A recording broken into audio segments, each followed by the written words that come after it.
अस्सलाम students, how are you all? Hope you are in good health and in good mood. आज हम पढ़ने जा रहे हैं क्वेश्चन नंबर 5। तो जो क्वेश्चन नंबर 5 हम करने जा रहे हैं, 4 तक हमने कल किया है। तो इसकी मैं पहले मीनिंग बताती हूँ आपको। आई होप कि आपने अपनी जो ईवीएस बुक है वो सामने रखी होगी। In which ball did the seed sprout? What difference do you see between this ball and other ballers? तो आपको पता है क्वेश्चन नंबर 4 इसलिए मैंने बोला क्योंकि जो क्वेश्चन नंबर 4 है उसी का मतलब वो जो एक्सपेरिमेंट है उसी के एक्सपेरिमेंट पे ये 5th का आंसर है। कि जब हमने 3 बाउल्स ली, एक में हमने ओनली चने डाले, पहले में चने और वाटर डाला, दूसरे में ओनली 5 चने डाले, तो ऊपर उसको हमने एक वेट क्लॉथ डाला। तीसरे में हमने चने डाले, बस कुछ न वाटर न वेट क्लॉथ।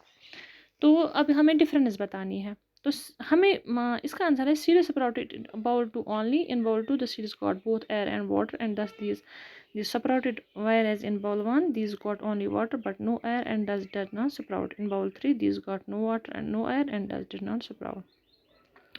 फ़र्क बोलना है कि इसमें क्यों स्प्राउट हुए सीड्स, दूसरे में स्प्राउट क्यों नहीं हुए। तो इसमें इसलिए स्प्राउट हुए क्योंकि इसमें एयर और वाटर दोनों सीड्स को मिले। तो अब हमें पता है कि स्प्राउटिंग के लिए सीड्स को दोनों चाहिए, वाटर भी एयर भी। ओनली हम वाटर में भिगो के रखेंगे तो ये फूल जाएंगे, स्प्राउट नहीं होंगे। लेकिन जब उनका वाटर खुश्क हो जाएगा और ऊपर से थोड़ा सा कुछ कपड़ा रहेगा, मॉइस्चर रहेगा, तो फिर ये स्प्राउट हो सकते हैं उस सूरत में। लेकिन अगर ओनली वाटर ही वाटर है तो नहीं होंगे क्योंकि एयर उनको नहीं मिलेगा। एंड सेकंड थिंग इज़ कि अगर वाटर भी नहीं होगा, एयर भी तो भी नहीं है, मतलब इनको मॉइस्चर की ज़रूरी है और एयर भी। Why did गोपाल्स mother tie the chana in a damp cloth? तो गोपाल की मम्मी जो है, उसकी माँ जो है, वो क्यों चना को मतलब गीले कपड़े में टांग के रखती थी? गोपाल्स mother tied the chana in a damp cloth so that they got proper water and air, क्योंकि उसको स्प्राउट करने थे तो उनको प्रॉपर वैसे मॉइस्चर भी मिलता था और एयर भी, और बीच बीच में हम उस कपड़े को छिड़का भी कर सकते हैं। When you split the whole and get masoor dal, but then you can't sprout me. Can you think why?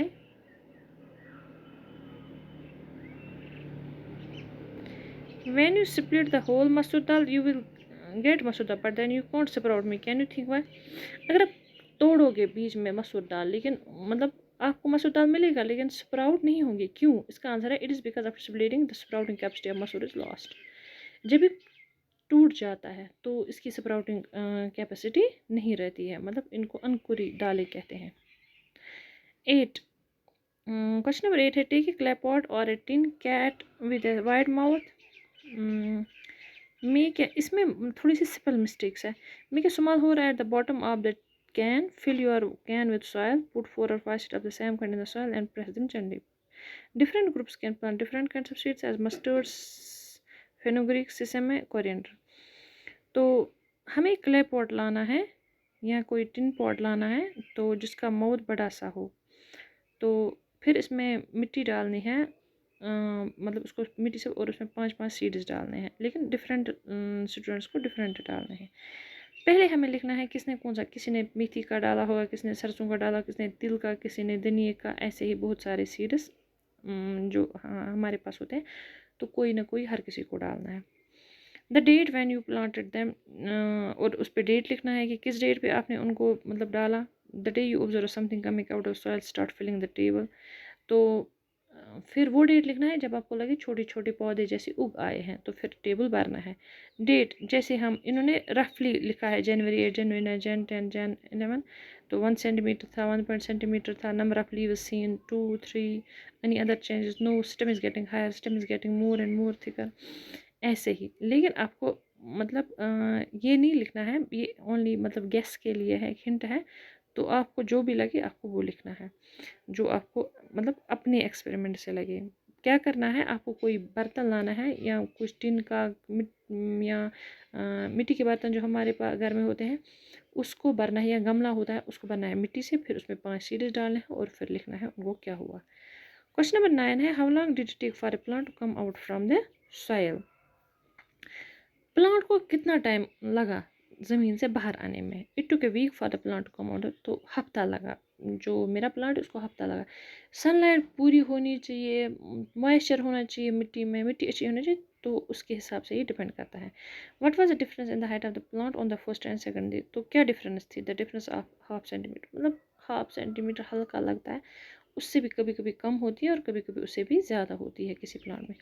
On which day did the height of the plant increase the most, on day 4 the height of the plant increase the most.